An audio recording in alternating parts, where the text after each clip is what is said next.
A la hora de hablar de equipamientos y materiales para la programación de actividades Maker, nos vamos a fijar básicamente en 4 grandes ámbitos. Al primero vamos a llamarle manualidades y artesanía. Al segundo le vamos a llamar multimedia.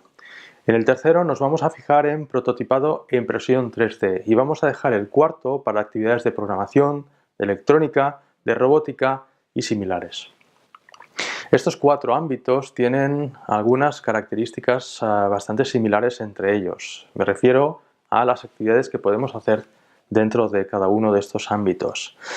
Los resultados de estas actividades pueden tener un objetivo práctico, artístico, experimental, es decir, en todos los ámbitos podemos trabajar desde distintas vertientes con distintos objetivos.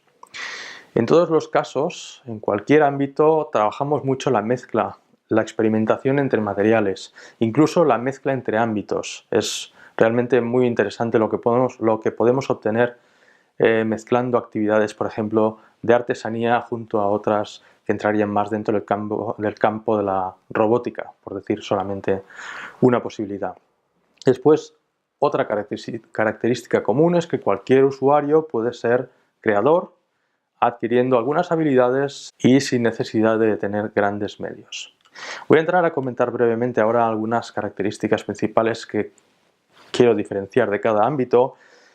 En el campo de la artesanía, las manualidades, podemos crear objetos manualmente, pero también con la ayuda de máquinas y herramientas, es decir, ambos enfoques entrarían dentro de lo que llamamos artesanía y manualidades. En este ámbito, además, podemos usar casi cualquier material. De hecho, podemos trabajar con reciclados, por ejemplo, con material nuevo, en fin.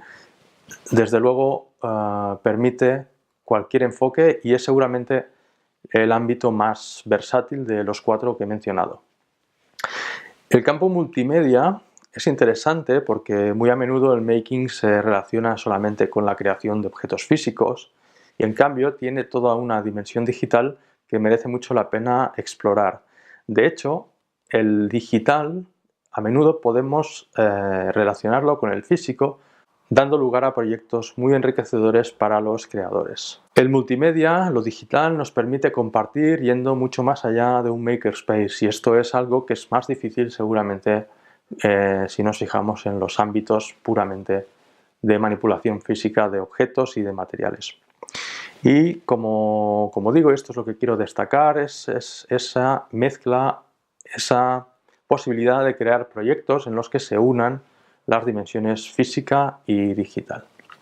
Entro en el campo del prototipado y la impresión 3D. La impresión 3D en particular ofrece opciones que se pueden aplicar a cualquier ámbito. No dejamos de estar fabricando piezas, objetos físicos de un material determinado, normalmente plástico, pero también puede ser, por ejemplo, cerámica.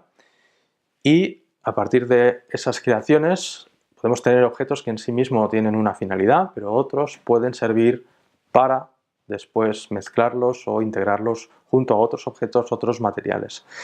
El prototipado entra dentro de la parte digital y sirve no solamente para diseñar objetos que después van a ser impresos en una impresora 3D, sino, de hecho, para diseñar objetos que pueden ser después, que se pueden manifestar después en cualquier tipo de material. Por ejemplo, podríamos prototipar, y de hecho existen proyectos como este, los planos de una casa de madera para que cualquiera pueda cortar las maderas y construirse su propia casa. Bien, pues esto, que tiene una dimensión física final, empieza mediante la fase de prototipado de diseño. Finalmente quiero mencionar que el prototipado 3D no solamente beneficia a quien sepa ya de entrada hacer prototipos en 3 dimensiones, sino que bebiendo de la filosofía abierta del movimiento Maker podemos usar diseños que otros han creado previamente y que comparten con nosotros. Finalmente entramos en el ámbito de la programación, la robótica, la electrónica y otros